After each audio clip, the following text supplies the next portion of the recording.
கொற்ற குதிரையின் மேல் வந்து அருளி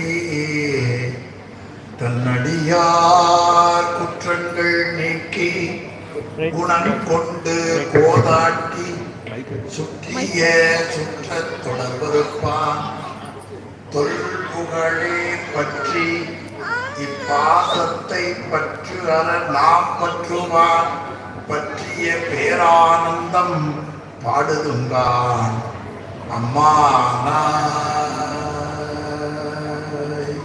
திருச்சிற்றம்பலம். அடியார் பெருமக்களுக்கு வணக்கம். எல்லாம் நல்ல சிவகாமி அம்மை உடனாகிய அம்பலவான பெருமானது திருவருட் பெருங்கருணையினாலும் அருபான் நம்மை நாயன்மார்களது குருவருளினாலும் வெள்ளகோவிலிலே சிவலோகநாதருடைய திருக்கோவிலில் திருவெம்பாவை விழா சைவ சித்தாந்த பேரவை ஆண்டுதோறும் மிகச்சிறப்பாக நடத்தி வருகிறது. இந்த திருவெம்பாவை விழாவை இந்த மண்ணிலே அழகாக ஒரு சிவாலயம் அமைத்து தொடக்கி வைத்த பேராளர், போற்றுதலுக்கும் வழிபாட்டிற்கும் உரிய கொங்கு மண்டல சேக்கிழார் என்று போற்ற பெற்றவர் நம்முடைய PK குமாரசாமி ஐயா அவர்கள் தன் ஞானாசிரியராகிய அவரைப்பந்தல் சுவாமியிடத்திலே இந்த சதாசிவம் என்ற அவரிடத்திலே ஞானம் பெற்று பெரிய புராணத்தை அப்படியே பாடல் பாடலா சொல்லுவார்கள். அவர்களுடைய குருவருள் இந்த திருக்கோவிலில் வருகின்ற எல்லோருக்கும் கிடைக்கும்படியாக இந்த பாவை விழா மிகச்சிறப்பாக நடைபெற்றுக் கொண்டிருக்கிறது. அவருடைய அருமை திருக்குமாரர் பாராட்டுதலுக்கும் போற்றுதலுக்கும் வழிபாட்டிற்கும் உரிய திருநாவுக்கரசு அண்ணா அவர்களுடன் பிறந்த சகோதரியார், மாப்பிள்ளை, அடியார் பெருமக்கள், அவர்கள் குடும்பமே பெரிய சைவ குடும்பம். அப்பூதியடிகள் நாயனாருடைய குடும்பத்தை போல அவர்கள் அடியார் உறவும் அறம்பூசை நேசமும் கொண்டு வாழக்கூடிய புண்ணியத்தை பெற்றிருக்கிறார். ஒரு பெரிய மில் முதலாளி ஒரு அடியாரா இருக்கிறார். இதற்கு அவர்கள் செய்த சிவபுண்ணியம் தான் என்று நான் சொல்ல வேண்டும். அவர்களோடு இணைந்து உங்களைப் போல நானும் ஒரு தொண்டராக இணைந்திருப்பது உள்ளபடியே எனக்கு இந்த பிறப்பில் கிடைத்த மிகப்பெரிய பேரு. இந்த பாவை விழாவில் பேசுவது என்பது ஏதோ அவரை உறுதிப்படுத்தி அப்படி பேசுவது கிடையாது. பொதுவா மேடைகளிலே பல பேரை பேச கூப்பிடுவார்கள். அந்த பேச்சு ஒரு விதமாக இருக்கும். ஆனால் இந்த பாவை விழாவில் பேச வேண்டும் என்றால் தவம் செய்தவர்களுக்கு மட்டும்தான் பாவை விழாவில் பேசக்கூடிய வாய்ப்பு இருக்கும் என்பதை நான் நன்கு அறிவேன். அப்படி என்னதான் நான் தவம் பண்ணி இருக்கிறேன் என்று பார்த்தால் பெரிதா ஒன்றும் தவம் இல்லை.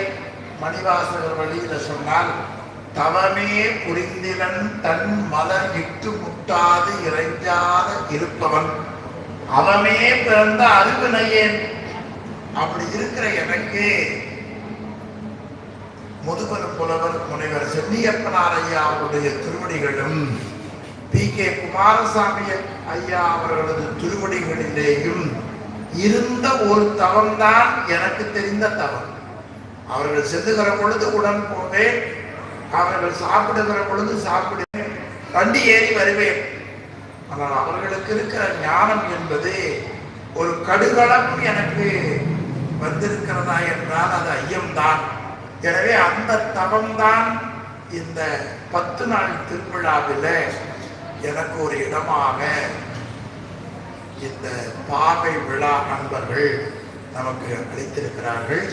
அதில் இந்த தலைப்பு எனக்கு கொஞ்சம் பொருத்தமானதாக இருக்கிறது. தலைப்பு என்ன என்றால் தன் அடியார் குற்றங்கள் நீக்கி குணங்கொண்டு கோதாட்டுதல். என்னுடைய பேச்சும் கூட இந்த சித்தாந்த பேரவை என்னுடைய குணத்தை கொண்டு கோதாட்டுவதால் தான் ஆண்டுதோறும் கூப்பிடுகிறார்கள். இந்த பேச்சு நல்லா ஆராய்ந்து பார்த்தால் சரி இவர் சரியா பேசுறதில்லைன்னு கூப்பிடாம விட்டுருவார்கள். நான் எவ்வளவு பேசுகிறேனோ என்னுடைய குணத்தை கொண்டு இந்த சித்தாந்த பேரவை போராட்டி என்னை இந்த பேச்சுக்கு அழைத்ததாகத்தான் எனக்கே பொருத்தமான தலைப்பாக நான் பார்க்கிறேன். நண்பர்களே, தலைப்பினுடைய பொருள் என்ன என்றால், தன் அடியார் குற்றங்கள் நீக்கி குணங்கொண்டு கோதாட்டுதல். ஆமா, இந்த தலைப்பை பார்த்த உடனே எங்கள்ல சில நண்பர்கள் கேட்டார்கள், இந்த தலைப்பை எங்கதான் போய் தெரிஞ்சினார்கள், அவர் என்ன இப்படியெல்லாம் யோசிச்சு தலைப்பு கொடுக்கிறார்களே என்று சொன்னார்கள். நான் சொன்னேன், அந்த தலைப்பை எடுப்பவர் உமாபதி சிவாச்சாரியாருடைய பெயரை வைத்திருப்பவர். அந்த பெயருக்குன்னு ஒரு மரியாதை இருக்கு இல்லையா? ஆன்மா பக்குவம் கூட சைவ சித்தாந்தத்தில் 8 நூலை செய்த ஒரு மிகப்பெரிய அருளாளர் உமாபதி சிவன். இன்று உலகமெல்லாம் போற்றக்கூடிய ஒரு ஞான நூல் பகவத்கீதையை விட அதிகமாக போற்றுவது திருக்குறள் தான். எல்லாரும் பகவத்கீதையை போற்றுகிறோம். அதை விட கூடுதலாக எல்லா மொழிகளிலேயும் வந்த ஒரு தமிழ் நூல் இருக்கும் என்று சொன்னால் அது திருக்குறள் தான். அந்த திருக்குறளை நன்கு படித்த உமாபதி சிவாச்சாரியார் அந்த திருக்குறளுக்கு ஒரு பெயர் வைக்கிறார். நாமெல்லாம் பிள்ளைகளா இருக்கிற பொழுது வாத்தியாருக்கு பெயர் வச்சிருக்கோமா இல்லையா? ஒவ்வொரு வாத்தியாருக்கும் ஒரு பெயர் வச்சிருக்கோம். நானும் கூட வச்சிருக்கோம் இல்லையா? அவர் பெயர் வைக்கிறார். இந்த திருக்குறளுக்கு என்ன பெயர் தெரியுமா? மெய் வைத்த சொல். திருக்குறளுக்கு உமாபதி சிவாச்சாரியார் வச்ச பெயர் என்ன? மெய் வைத்த சொல். ஒரு தடவை சொல்லுங்க, மெய் வைத்த சொல். உண்மையை இந்த நூலில் வெளிக்காட்டிய சொல். அப்ப ஒவ்வொரு சொல்லிலேயும் உண்மையை தவிர வேறு இல்லை என்பதை நான் சொன்னால் உலகம் எடுக்குமா? 8 நூல் செய்தார். 8 நூல் செய்த ஒருத்தர் தான் ஒரு நூலை மதிப்பிட முடியும். ஒரு நூலை மதிப்பிடணும்னா அதுக்கு ஒரு குவாலிஃபை வேண்டாமா? சைவ சித்தாந்தத்தை துறைமுக குருநாதர் வழி நின்று கற்ற பெருமைக்குரியவர் உமாபதி சிவன். அவர் சொல்லுகிறார், நான் எப்படி இந்த நூல் செய்ய வந்தேன் தெரியுமா? இந்த உலகத்தில் விளக்கமாக சொன்ன ஆசிரியர்களில் ஒருவர் என்னுடைய ஆசிரியர். என் குருநாதர் யார் தெரியுமா? தெரித்த குரு முதல்வர். தெரித்த குரு முதல்வர். தெரித்த என்று சொன்னால் விளக்கமாக, வேற யாரும் அது போல விளக்கமாக சொல்ல வேண்டும் என்றால் இதைத்தான் சொல்ல வேண்டும் தவிர வேற ஒன்றும் சொல்ல முடியாது. தெரித்த குரு முதல்வர். அவர் என்ன சொன்னார் தெரியுமா? சிவஞான போலும் செப்பினார். பிறகு அவருடைய மாணாக்கர் ஒருத்தர், பின் அவர் புதல்வர் சிவஞான சித்தி பிரித்தார். இந்த 2 பேருடைய திருவடியையும் நான் பூசித்தேன். ஆக ஒரு நூல் படிக்க வேண்டும் என்றால் நூலாசிரியருடைய திருவடியை வணங்க வேண்டும். திருவெம்பாவையில இருக்கிற கருத்து புரிய வேண்டும் என்றால் மணிவாசக பெருமானுடைய திருவுருவத்தை எடுத்துக்கொண்டு கோவிலை வலமாக வர வேண்டும். அது எடுக்கிற வாய்ப்பு கிடைக்கலன்னா கூட சேர்ந்து சுற்றி வர வேண்டும். நீங்க கூட சேர்ந்து சுற்றி வருவதே பெரிய தவறு. மருத்துவமனையை சுத்தலாம், தேவையில்லாத வாழ்வியல் நிகழ்வுகளிலே 2-3 நாள் இருக்கலாம், அதற்கு அறிவு வேலை செய்யும்.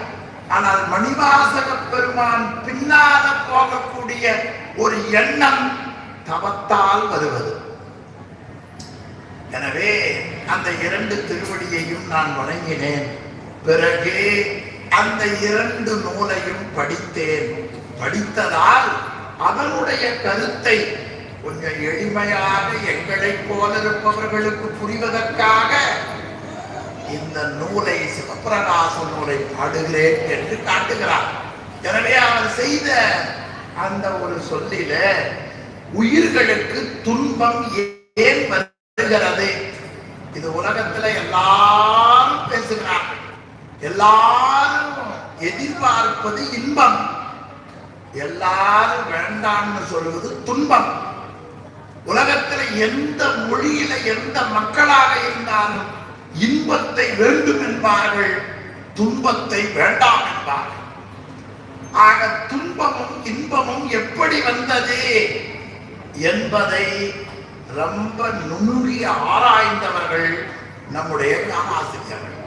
இந்த துன்பம் போவதற்கு வழி, இன்பம் கிடைப்பதற்கு வழி என்ன என்பதையும் நமக்கு அருமையாக காட்டியிருக்கிறார்கள். ஆக குருநாதர் ஒரு நாள் திருவீதியில உலா வந்தார். அவர் வந்த பொழுது எல்லாரும் போய் கும்பிட்டார்கள். உமாபதி சிவாச்சாரியரும் போய் கும்பிட்டாராம். அவரு கும்பிடணும்னு அறிவு வேலை செய்யல, எல்லாரும் கும்பிட்டார்கள். சரி, எல்லாரும் கும்பிடுறாங்களே, நாம ஒரு வணக்கம் போட்டு வைப்போமே என்று வணக்கம் பண்ணார். அப்பொழுதுதான் குருநாதர் அவரை பார்த்தார். பார்த்த உடனே அவருக்கு உள்ள நடந்த நிகழ்ச்சிகளின் காரணமாக தன்னுடைய உயிரை அவரிடத்திலே ஒப்புவித்து விட்டார்.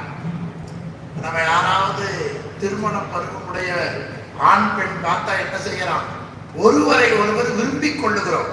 தன்னை மறந்தாள், தன் நாமம் கெட்டாள், தலைப்பட்டாள் நங்கை தலைவந்தாளே என்று அப்பர் பெருமான் ஆரூர் பெருமானை பார்த்த உடனே தன்னை மறந்து விட்டார். ஆரூர் பெருமானை பார்த்த உடனே சொல்றாரு, இப்ப நம்ம யாரா பார்த்தோம் வைங்க, உங்களை நான் ரொம்ப நாளா பார்க்கணும்னு நினைச்சிட்டே இருந்தேன், நல்ல வேலை இன்னைக்கு வந்தீங்க அப்படி சொல்றது உண்டா இல்லையா? அது மாதிரி அப்பர் பெருமான் திருவாரூருக்கு போகிறார். போன உடனே சாமியை பார்த்தார். இப்ப நாம ஒருவர் பேசிக் கொள்ளுகிற மாதிரி ஆரூர் மூனட்டநாதரிடத்திலே பேசுகிறார். சுவாமி, எனக்கு என்ன எண்ணம் வந்தது தெரியுமா? உங்களை பார்த்து பாட்டு பாடி வணங்கணுங்கிற கருத்தே எனக்கு இருந்தது. காண்டலே கருத்தாய். என்ன கருத்து? காண்டலே கருத்தாய். அதவே வைத்துக் கொண்டிருந்தாராம். அதனால் தன் உயிரை அவரிடத்துல ஒப்புவித்து விட்டார். தன்னை மறந்தாள், தன் நாமம் கெட்டாள், தலைப்பட்டாள் நங்கை தலைவந்தாளே. அப்படி உமாபதி சிவம் குருநாதருடைய திருவடியில தன்னுடைய உயிரை கொடுத்து விட்டார். அப்படி கொடுத்த பிறகு அவரே நினைச்சிட்டு இருக்கிறார். இப்ப நாம் கூட அப்படித்தானே, சாப்பிட்றத நினைப்போம், தூங்குறத நினைப்போம், சொந்த பந்தத்தை நினைப்போம், செல்போன் நினைப்போம், இப்படி எத்தனை நினைப்போம், எத்தனை எண்ணம் இருக்கிறது. அவருக்கு குருநாதர் தான் கண்ணை மூடனா போதும் அப்படி வருகிறதா. ஆமா, அப்ப நெஞ்ச பார்த்து, நெஞ்சுதான கூட இருக்கு, நெஞ்ச பார்த்து, இங்க வாராஜா நெஞ்ச கூப்பிட்டு பார்த்துருக்கீங்களா? ஆமா, அவரை கூப்பிட்டு சொல்றார், நான் யாரிடத்துல அன்பு வைத்திருக்கிறேன் தெரியுமா? அவர் இந்த உலகத்துல பெரிய போஸ்டில் இருக்கிறவர் 2 பேர், திருமால் நான்முகன்.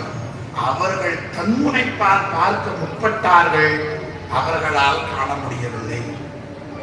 அவரை பற்றி சொல்லுகிற நூல்கள் வேதம், ஆகமம், உபநிடதம், திருமுறை, சாஸ்திரங்கள், அவையும் பார்க்க முடியவில்லை.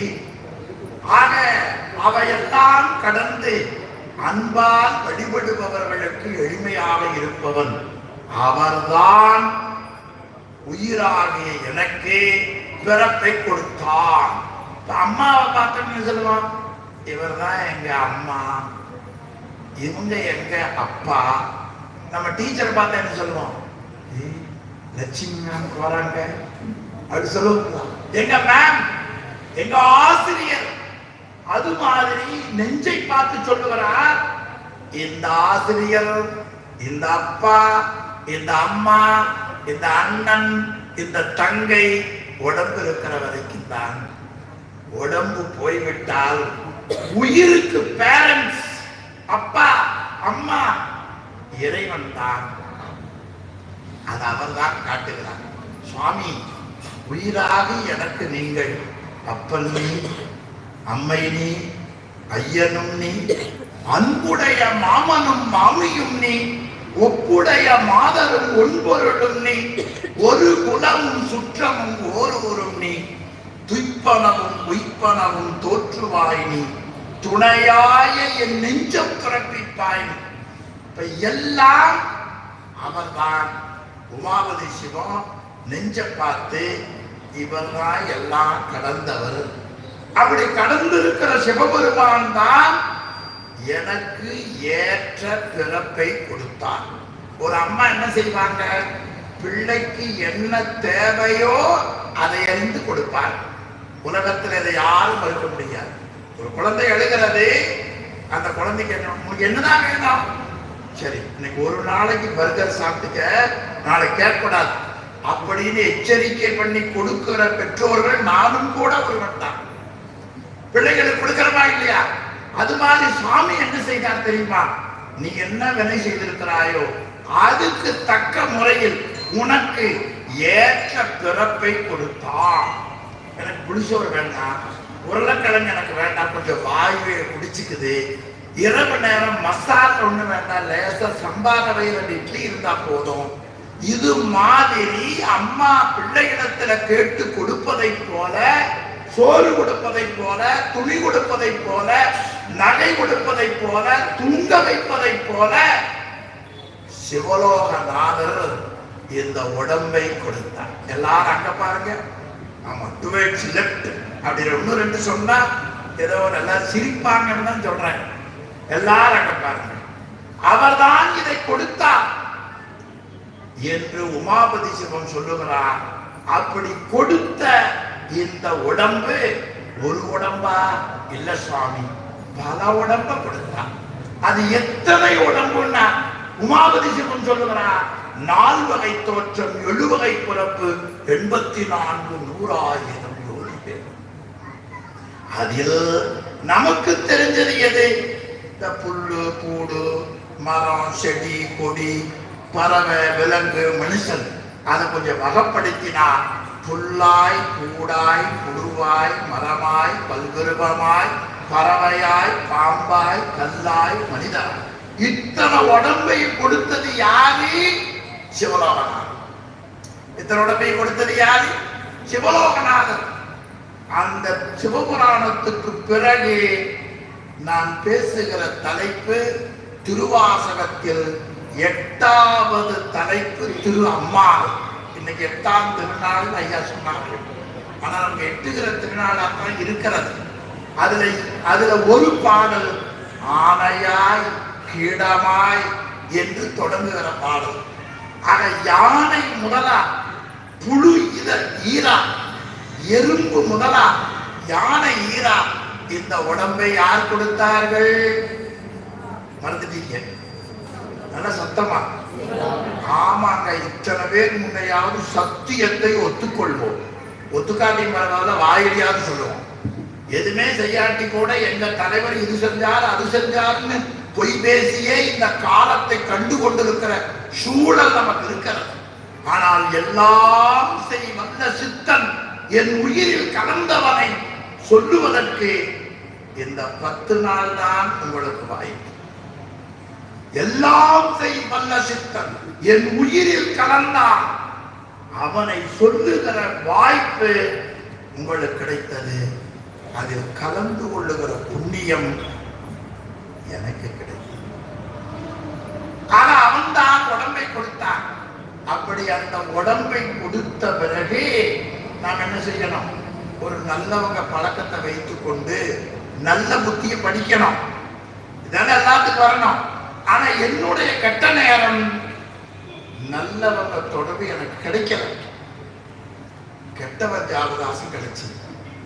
அத உமாபதி சிவன் சொல்லுகிறார், கல்லா உணர்வின் மிசையோடு கீழே பொல்லாத புல்லறிவு பூண்டேன். அப்படி பூண்டதால் வாழ்க்கையில் எல்லா பழிகளையும் செய்தேன். அந்த பழி செய்ததால் எனக்கு துன்பம் வந்தது. துன்பம் வருவதற்கு காரணம் என்ன? நாம் செய்த பழி, நாம் செய்த தீய எண்ணம், நாம் வாழ்க்கையில் நடந்து கொண்ட விதத்தால் ஏற்பட்ட கேடு. இதைத்தான் கலியன் பூங்குன்றனார் தீதும் நன்றும் பிறர்தர பாரா என்று உமாபதி சிவன் காட்டுகிறார். சரி, அந்த துன்பம் எத்தனை எப்படி இருந்தது? தலைவலி, ஐயோ சொல்லவே முடியாதுங்க. வயிற்று வலி, ஐயோ தாங்கவே முடியாதுங்க. பல்லு வலி, அது ஒண்ணு. இப்படி ஒரு உறுப்புல ஒரு நோய் வந்து விட்டால் துடி துடிக்கின்றோம். இருந்தா எப்படி இருக்கும்னா வெறுத்தும் புரண்டும் விழுந்தும் எழுந்தால் அந்த நோய் என்ன பண்ணிச்சு? பெரிய குடல் சின்ன குடலத்தில் சாப்பிட்டுதான். வயிற்றோடு துடக்கி முடக்கியிட என்று வயிற்று வலியை காட்டுகிறார். ஆனா உமாபதி சிவன் சொன்னாரு, இந்த செருப்பு தைக்கிற ஊசி தெரியுமா? ஊசி போடுறவங்க பார்த்திருக்கீங்களா? ஒரு பக்கம் முனை இருக்கும், குத்துற போது எப்படி இருக்கும்? ஊசி போட போனதே இல்லையா? ஊசி போட போனா எப்படி இருக்கும்? ஏன் வலிக்கும்? இந்த தோல்ல முனை உள்ள போனா வலிக்கிறது. செருப்பு தைக்கிற ஊசி யாராவது பார்த்திருக்கீங்களா? அது முனையும் கூர்மையா இருக்கும். அந்த முனையில ஒரு சின்ன சிலுக்கு மாதிரி எடுத்திருப்பான். அதை வெளியே இழுத்தீங்க, அது தோலை இழுத்துட்டு வரும். செருப்புக்குள்ள உள்ள போடும் போது கீழே நூலை விட்டு மேலே இழுப்பார்கள். கட்டாயம் செருப்பு தைக்கிறவங்க போய் பாருங்க. அந்த செருப்பு தைக்கிற ஊசியை போல இறைவன் கொடுத்த உடம்பில் 56 கருவிகளால் நான் துன்பப்பட்டேன். அப்ப உடம்ப கொடுத்தது யாரு? சிவலோகநாதன். நான் என்னுடைய வினைக்கு ஏற்ப உடம்பை கொடுத்தான். அதுல நல்லவங்களோட சேராதனால எனக்கு என்ன வந்தது? என்ன வந்தது? துன்பம் வந்தது. நல்லவங்களோட சாவுகாசம் நமக்கு துன்பத்தை போக்கும். இதற்கு காரணம் என்னன்னா, அப்பதான் சொன்னார், திருவள்ளுவர் உரைத்த மெய் வைத்த சொல்லை விரும்பாமே. அதெல்லாம் ஞாபகம் வச்சுக்கணும். நாம ஒரு நல்ல நெறியை கடைபிடிக்க வேண்டும் என்றால் முதல்ல விருப்பம் காட்டணும். நீங்க குச்சி எடுத்து ஆடுறீங்க, விருப்பம் இருந்தா தானே முடியும். அப்படியே விருப்பம் உங்களுக்கு முதல்ல கிடைச்ச மாதிரி எனக்கு கிடைச்சிருந்தா இப்ப நான் ஆட முடியுமா? நான் உட்கார்ந்தா மேலதான் ஆடுது, ஆட முடியுமா? உங்களுக்கு அந்த சந்தர்ப்பம் கிடைத்திருக்கிறது. ஆனால் நான் சிறு பிள்ளையாக இருக்கிற பொழுது மார்கழி மாதம் 30 நாளும் திருவெம்பாவை எங்கள் வீதியில பாடக்கூடிய புண்ணியத்தை கடவுள் எனக்கு கொடுத்தார். 30 நாளும் பாடுவேன். ஒண்ணு பெருசா பசங்க 4 பேர் வருவாங்க, ஒரு தாளத்தை வைத்துக் கொள்வேன். ஆதியும் அந்தமும் இவ பாடணும் ஞாபகம். அந்த இடமே இனி கிடைக்காது. அது உங்களுக்கு கிடைச்சிருக்கு. உங்களை பார்த்தோன்னே எனக்கு ரொம்ப மகிழ்ச்சியா இருக்கு. இத்தனை பெண்களை ஊர்ல போய் குடிச்சா கூட குடிக்க முடியாது. சோழீஸ்வரர் மில்லு இருந்தங்காட்டி எல்லா பிள்ளைகளையும் குடிச்சிட்டாங்க. இதுல இந்த வாட்ஸ்அப் அநேகம் எல்லாம் போட்டிருப்பாங்க. இந்த பிள்ளைகளை பெற்றவர்கள் இந்த ஆடலை பார்த்தா கண்ணுல தண்ணி வரும். நம்ம பிள்ளைகள் இப்படி ஒரு நல்ல இடத்துல கொண்டு போய் கடவுள் ஒரு வேலை கொடுத்திருக்காரு. அழகழகா ட்ரெஸ் பண்ணியிருக்க, விபூதி நெத்தி நிறையா பூசிருக்கிறாங்களே, குச்சியை வச்சு ஆடுறாங்களே, மூஞ்சியில சிரிப்ப பாரு. சில கம்பெனிகளை வேலைக்கு போனா தூங்கி வழியும் மூதேவி மாதிரி. ஆனா சோழீஸ்வரா மில்ல ஒர்க் பண்ற பிள்ளைகள் எல்லாம் சிரிச்ச முகம். போற்றி என் வாழ்முதல் ஆகிய பொருளே புலர்ந்தது பூங்கல கிழவனை மலர்கொண்டு ஏற்றினின் திருமுகத்து எழில் நகை கொண்டு திருவடி தொழுவோம். சாமியான்னு ஒரு தும்முள் இருந்தா கொண்டு வாங்க. சிரிச்சா வாங்க வாங்க, தெரியாத கூட சிரிப்பான். சாமியை கும்பிட பொழுது அவர் சிரித்துக் கொண்டு இருக்கிறாராம். சிரித்ததை பார்த்தா யார் கும்பிடாம இருப்பாங்க? எழில் நகை கொண்டு உன் திருவடி தொழுவோம். சிரித்து அருள் செய்தார் சேரை சென்னறி செல்வனாரை குமிழ் சிரிப்பை கண்டு நான் வணங்க வேண்டும். இப்படியாக எனக்கு திருவள்ளுவர் உரைத்த சொல்லை நான் விரும்பாமே என்று சொன்னார். எனவே அந்த உமாபதி சிவம் காட்டியதை போல தோத்திர பகுதியில அம்மானையில் முதல் பாடல் செங்கண் நெடுமாலும் சென்று இடந்தும் காண்பறிய பொங்கு மலர்பாதம் பூதலத்தே போந்தருளி. இருக்கிற தேவர்கள்ல உயர்ந்த தேவர் திருமால். திருமாலுடைய தொப்புள்ள இருந்து தாமரையில தோன்றியவன் பிரம்மா. இதுக்கு மேல இருக்கிற தேவர்கள் நமக்கு தெரியாது. ஸ்ரீகண்டருத்திரர் முதலாக இருப்பவர்கள் நமக்கு அறிமுகம் இல்லை. நமக்கு அறிமுகம் இருக்கிறது வீட்டில 5 படம். ஒண்ணு விநாயகர், ஒண்ணு முருகன், ஒண்ணு திருப்பதி வெங்கடாஜலபதி, அதுக்கப்புறம் வீட்டுல படம் சொல்றது பார்த்தது இல்லையா, லட்சுமி, அப்புறம் சாரஸ். இந்த 5 படம் தான். இந்த 5க்கு head of the department Sivaloganathan. 5 பேருக்கு அருளை கொடுப்பவர் இல்லையா? அதனாலதான் இங்க சோழீஸ்வரா மில்ல ஒரு மில் நல்லா எங்களுக்கு ஒரு கோயில் கட்டினா பரவாயில்லைன்னு சொல்லி கூட்டம் போட்டோம். அப்பதான் நம்முடைய PK ஐயா அவர்களும் செல்லியப்பனார் அவர்களும் கோவில் என்ற சொல்லே சிவபெருமான் எழுந்தருளி இருப்பதற்கு தான் கோயில்னு பேரு. மற்றதெல்லாம் உபச்சாரமா அந்த பேர் வச்சு கொண்டார்கள். கோயில் சொன்னா தில்லையை குறிக்கும். கோயில் சொன்னா சிவபெருமான் எழுந்தருளி இருக்கிற கோவில். கோயில் இல்லா ஊரில் குடியிருக்க வேண்டாம் அப்படின்னு என்ன அர்த்தம்? சிவபெருமான் இல்லாத ஊரில் குடியிருக்க வேண்டாம்னு பொருள், சிறப்பு பொருள். அந்த முறையில் திருமாலும் நான்முகனும் காண முடியாத திருவடி இந்த உலகத்திற்கு, உயிர்களுக்கு இந்த உணர்வை கொடுத்து இந்த வாழ்க்கையை அவரவர்கள் வினைக்கு ஏற்ப கொடுத்தார்.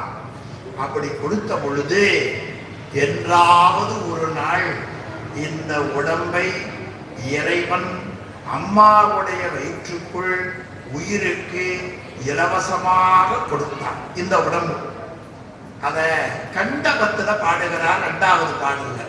உருத்தெரியா காலத்தே உள்புகுந்து உளம்பண்ணி கருத்திருத்தி ஊன்புக்கு கருணையினால் ஆண்டு கொண்ட திருத்துருத்தி மேயான் சிவலோகனார் இல்லையா? இப்ப நம்ம உடம்புல உயிராகிய ஆன்மாவை உள்ள வைத்திருக்கிறார்.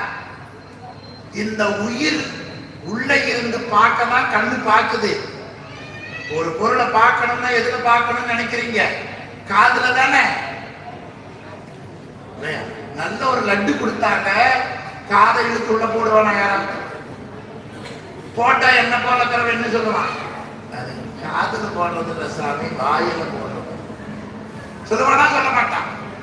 இல்ல இல்ல காதுல தான் போடுறது லட்டு அப்படின்னு சொன்னா அந்த ஆசிரியர் என்ன சொல்லுவார்? நீ சொல்றபடி காதுல போடுறேன், என்ன உனக்கு தெரியுதுன்னு கேட்பார். நல்லா இருக்குது அப்படின்னு. சரி, இப்ப வாயில போடுற பாருங்க. காதுல போடுறதுக்கு போட்ட பொழுது இருக்கிற உணர்வும் வாயில போட்ட பொழுது இருக்கிற உணர்வும் வேறுபாடு உண்டா இல்லையா? இது தெரியலன்னா மறுபடியும் நான் குலோப்ஜான் எடுத்துட்டு வந்து போட்டு காமிக்கிறேன் இல்லையா? அப்ப காதுல போடுவது கம்மல், வாயில போடுவது உணவு. இதை சுவைத்தால் இன்பம் தரும். இந்த சுவைக்கிற நாக்கு, கேட்கிற காது, எல்லாரும் கண்ணு தோணுங்க. சுவைக்கிற நாக்கு, கேட்கிற உங்க காது குடிங்கள பெண்ணு கெட்டு போச்சு. காது, பார்க்கிற கண்ணு, முகர்ற மூக்கு, உணர்கிற தோல், இதெல்லாம் சாமி கொடுத்தாருங்க. யார் கொடுத்தார்? கம்பெனியில சம்பளம் யார் கொடுக்கிறாங்க? நிர்வாகத்தின் நிறுவனர் கொடுக்கிறார். இந்த உடம்பை கடவுள் கொடுத்தார். எங்க வச்சு கொடுத்தாரு? யோசனை பண்ணுங்க. அம்மா வைத்து கொடுங்க. அந்த தெய்வத்தை எல்லாரும் வணங்குவோமா? அம்மாவை 4 மாசம் ஆச்சு எங்க அம்மா போய். அம்மா 4 வருஷம். அந்த தெய்வம் வைத்துக் கொள்ள கொடுத்தா. காசு கீசு வாங்கினாரா? இல்லங்க. இந்த உடம்பு கடவுள் கட்டிய உடம்பு.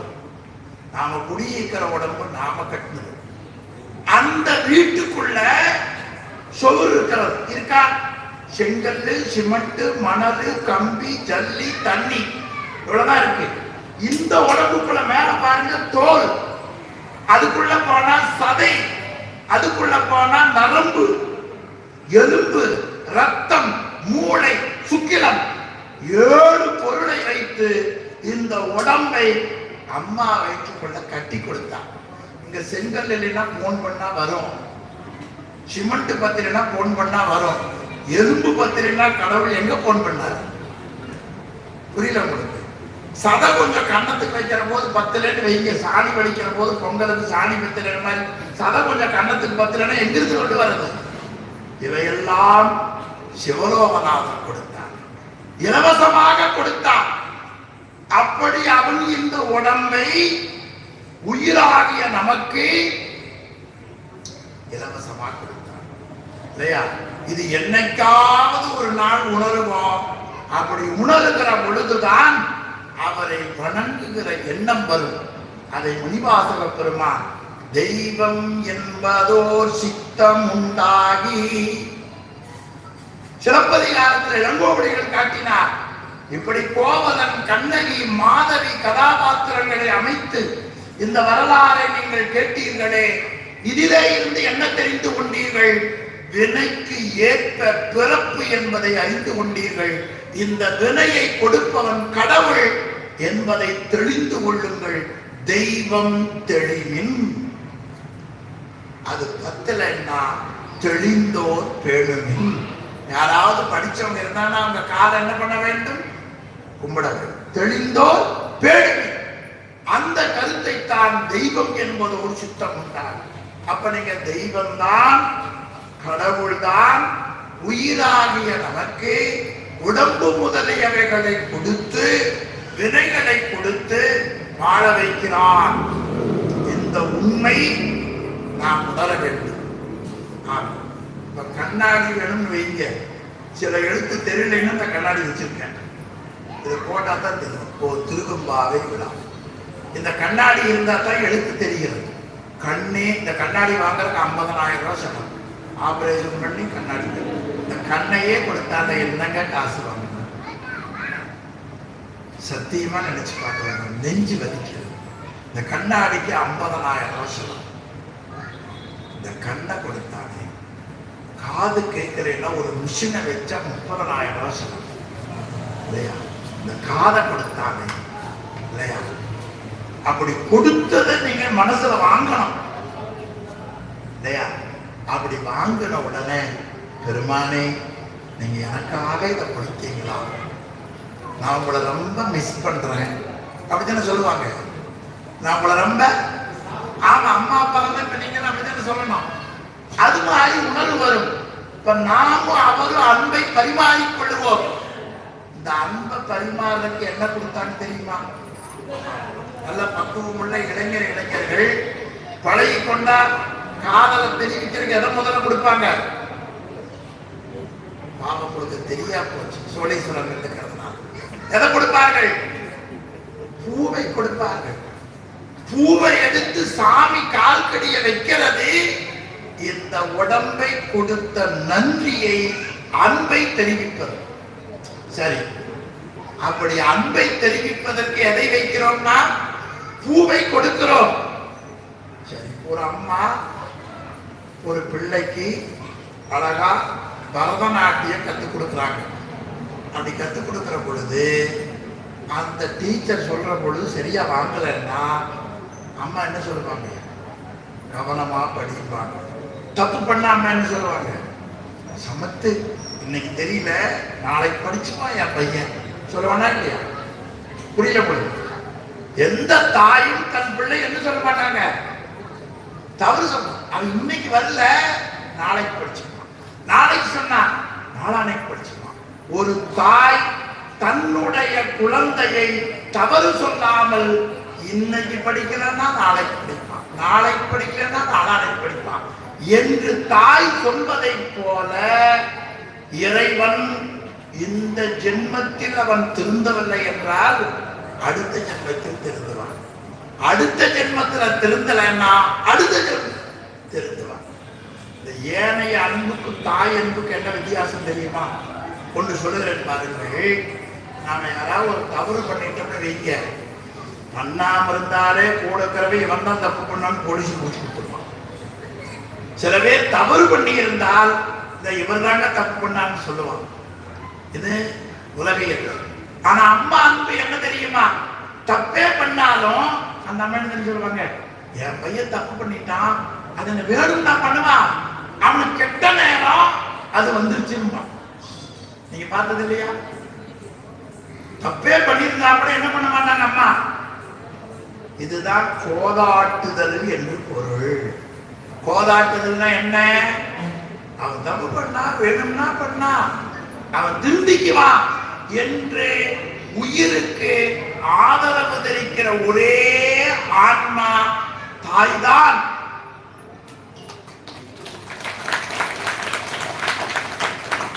ஆனா இறைவனோ தாயை விட பெரியவன்.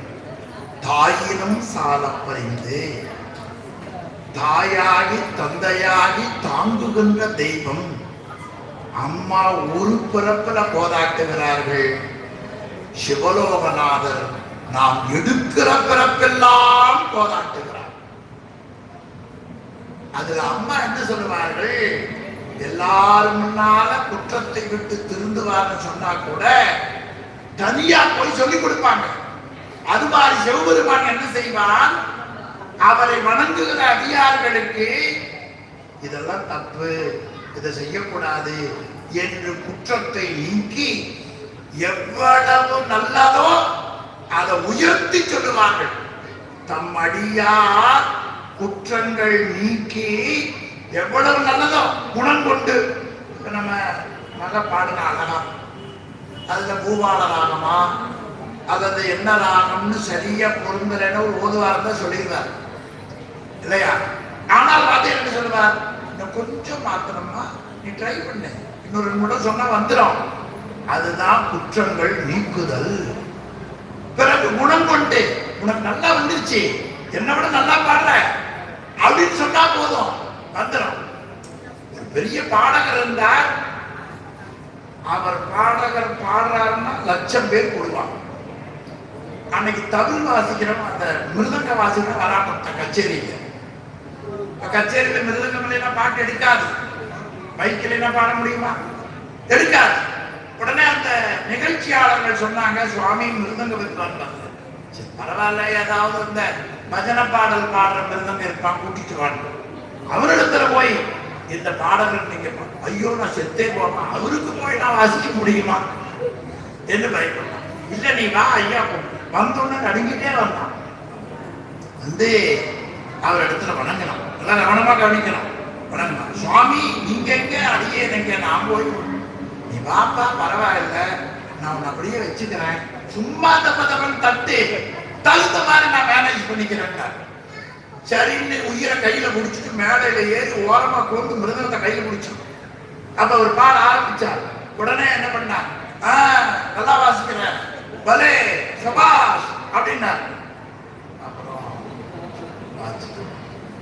பாட்டு முடிஞ்சது. சாமி நல்லா வாசிக்கிறீங்களா அப்படின்னார்.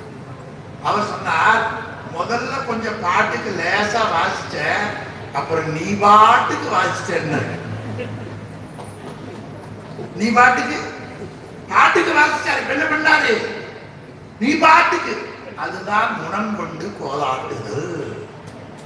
என்ன செய்கிறோமோ அதை ஏற்றுக்கொள்ளுகிற கருணாமூர்த்தி யார்? சிவபெருமான். உலகத்தில் நாம செய்கிற தவறை பொறுத்து கொள்ளுகிற ஒரே தெய்வம் சிவபெருமான் தான். ஒரே ஒரு மேற்கோள் சொல்லி என் பேச்சை நிறைவு செய்கிறேன். ராவணன் ஒருத்தன். அந்த ராவணன் யாருக்கு? அழுதுட்டே இருப்பானா, அதனால அவருக்கு ராவணன் பேர். 10 தலை இருந்தது, 20 கை. தினமும் சிவபூஜை பண்ணுவான். சிவபூஜை பண்ணின உடனே அப்படி திரும்புவார். ஒரு விமானம் வந்து நிற்கும். அது இண்டிகோவா இருக்கலாம், வேற வண்டியாக இருக்கலாம், என்ன பேர் தெரியல. 1 2 சொல்லணும் 3 கேட்டுக்கிறீங்களா? அதுக்காக இல்லாம தான் நல்ல சபையா இருந்தா செய்தியா கொண்டு போயிருக்கேன். சிரிச்சா என்னன்னு சொல்ற பாருங்க. நம்ம தமிழரசி அக்கா என் மேல ரொம்ப பிரியமா இருக்கிறாங்க. அண்ணா வராது, சரி, அவங்க பேர ஒருத்தர் இருக்கான்னு வச்சுக்கங்க. காலையில அக்கா வீட்டுக்கு போறேன், என்ன ரொம்ப மதிப்பாங்க. நான் வீட்டுக்கு போறேன், வாங்க வாங்கன்னு கூப்பிடுவாங்க. இப்ப பேரனுக்கு சோறு ஊட்டிட்டு இருக்கிறாங்க. அந்த பேரன் முன்னு இருக்கான், வாய் திறக்க மாட்டேங்கிறான். அப்ப டா காக்காய் பாருமே இப்படின்னு கையை தட்டி வாயை திறக்கும். அதுக்கு திறக்கல. நான் போனேன்னா என் மேல மரியாதை தான். ஆனா அக்கா என்ன சொன்னாங்க? தா பூச்சாண்டி வரான் பாருங்க. நீங்க எல்லாரும் என்ன பண்ணீங்க? நாமளே சிரிக்கிறோம், குழந்தை என்ன பண்ணோம்? சிரிச்சது. சிரிச்ச உடனே அம்மா என்ன பண்ணாங்க? சோத்த வாயில் போட்டு. அது மாதிரி நீங்க 2 சிரிச்சீங்கன்னா 2 செய்தி உங்க காதுக்குள் போட்டு விட்டால் என்னுடைய பேச்சு நிறைவானதாக பொருள். அது மாதிரி 10 தலை 20 கை. அப்படி பூஜை முடிச்சோன்னா இப்படி திரும்பமா விமானம் நிற்கும். அதுல ஏறுவான். இலங்கையில இருந்து கைலாயம் போய் தரிசனம். இப்படி அவன் ஊர் திக்விஜயம் பண்ணான். ஒரு நாள் கைலாய மலை தடுத்தது. இந்த வண்டி ஓட்டுறவன் தேர்ப்பானம் சொல்லுகிறான், சாமி இது சிவபெருமான் இருக்கிற மலை. அந்த நேரத்தில் அவனுக்கு அறியாம வந்தது. தல்றா அப்படின்னு அதை போய் தூக்குனார் பாருங்க. சாமி அப்படி காலை வச்சார். அழுதுட்டே பல ஜென்ம கடந்தான். பிறகு அவர் பாடினான். அப்பொழுது அவருக்கு வாழ்நாளும் வாழும் கொடுத்தார். இப்ப ஞாபகம் வச்சுக்கோங்க, கவனமா கேட்ட தெரியும். இப்ப நம்ம 2 பேரும் கூட பழகிறோம், ஒரு நண்பரோட பழகிறோம். அவர் நமக்கு ஏதாவது வேண்டாவது பண்ணிட்டா அவர் மேல அன்பு வரும்னு நினைக்கிறீங்க? சாக வரைக்கும் வராது. நீ அன்னைக்கு பண்ணினீங்கல்ல அப்படின்னு தான் வரும். இதெல்லாம் நம்ம புத்தி. ஆனா சிவபெருமான் என்ன பண்ணார்? அவர் போட்டுக்கிற மலையே தூக்குனார்ல, அவர் மேல கோவப்பட்டு இருக்கணும்ல. திருப்பி இவர் பாடுனார். அந்த மலையை தூக்குன தப்ப என்ன பண்ணிட்டார் சாமி? மன்னிச்சிட்டாரு. டேய், நீ அப்படியே மலையை தூக்குன, மூஞ்சியில் முடிக்காத, போடா வெளிய அப்படி சொல்லி இருக்கணுமா இல்லையா? நான் தான் சொல்லி இருக்கேன். ஆனா என்ன சொன்னா? இப்பதான் தூக்குனாரு, மலையவே தூக்குனார். ஆனா தூக்குனதுக்கு அப்புறமா தப்ப உணர்ந்துட்டு சாமியை பாடினார். அந்த தூக்குனதை மறந்துட்டு அருளை வழங்கிய கடவுள் சிவலோகனார். அதுதான் தன் அடியார் குற்றங்கள் நீக்கி, ராவணன் குற்றங்களை நீக்கி குணம் கொண்டு. நேற்றுக்கு நீ மலையை தூக்குன, ஆனா இன்னைக்கு என்ன பாடு, என்ன பண்ண? என்னை பாடினாய். எனவே குணம் கொண்டு கோதாட்டி சுற்றிய சுற்ற தொடர்பு அறுப்பா. நமக்கு இருக்கிற துன்பம், நமக்கு இருக்கிற பாவம், நமக்கு இருக்கிற கஷ்டம், நமக்கு இருக்கிற மன வேதனை எல்லாவற்றையும் நீக்கக்கூடிய கடவுள் சிவலோகநாதர் ஒருவர்தான். அதைத்தான் திரு அம்மானையில, அம்மானைங்கிறது ஒரு விளையாட்டு. இப்ப கோல் விளையாடுனீங்களா? 3 காய் இருக்கு, பந்து மாதிரி. 2 கையில இருக்கும், இன்னொன்னு மேல இருக்கும். விளையாடி பார்த்துருக்கீங்களா? அடுத்த தடவை ட்ரை பண்ணுங்க. 3 காய் மொத்தம் பந்து மாதிரி. இதுல ஒண்ணு இருக்கு, இதுல ஒண்ணு இருக்கும். விளையாட ஆரம்பிச்சுட்டா இங்க வச்சுக்கணும். 1 2 கையில இருக்கா, 1 வீசிக்கணும், எடுத்துடணும். இதை வீசணும், அதை பிடிக்கணும், இதை வீசணும், அதை பிடிக்கணும், இதை வீசணும், அதை பிடிக்கணும். வீட்டுக்கு போய் பண்ணி பாருங்க. 3 காய் வச்சுக்கணும். அந்த கான்சென்ட்ரேஷன் பெண்களுக்கு உண்டு. ஒரு காய் கீழே விடக்கூடாது. அந்த தூக்க வேகமா வீசினு நம்ம போயிடும், அங்க இங்கேயும் போயிடும். ஒரே பாதையில அப்படி வீசணும். இந்த கை இருக்குல்ல, அப்ப 2 காய் 2 இருக்கும். 1 எங்க இருக்கும்?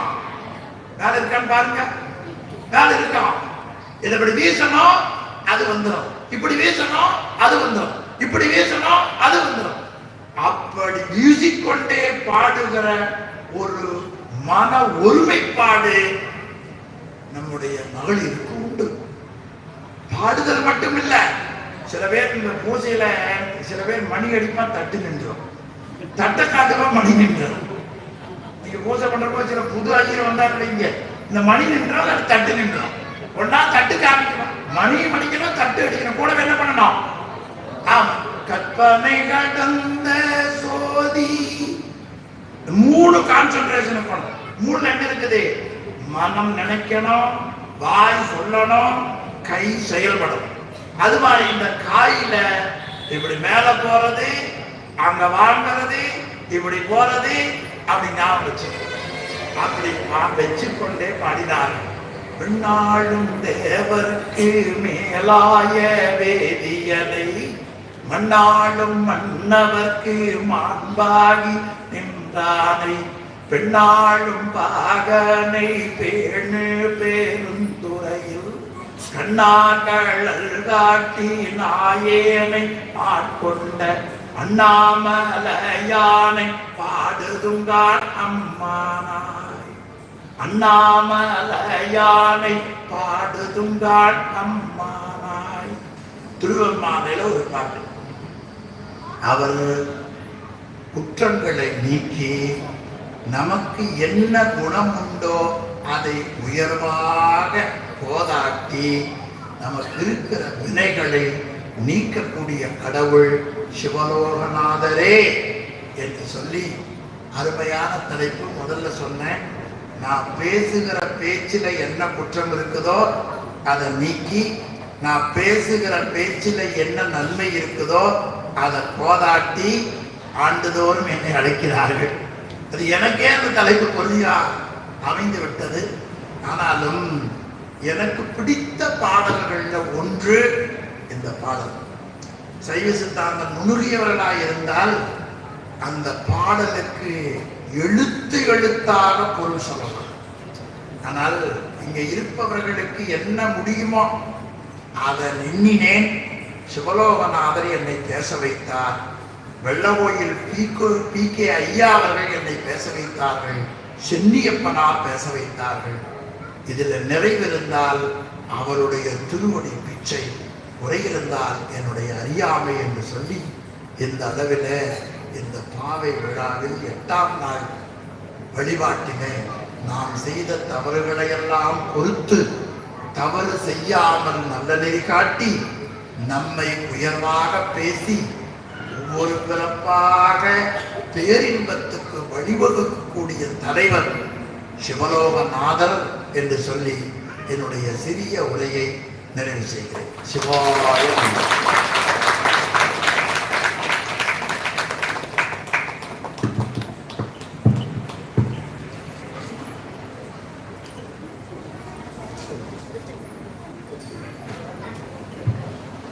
நம்மிடையே ஒரு அற்புதமான உரையை ஆற்றிய நம்முடைய ஐயா அவர்களுக்கு இந்த பொன்னாடை அறிவிக்கிறேன்.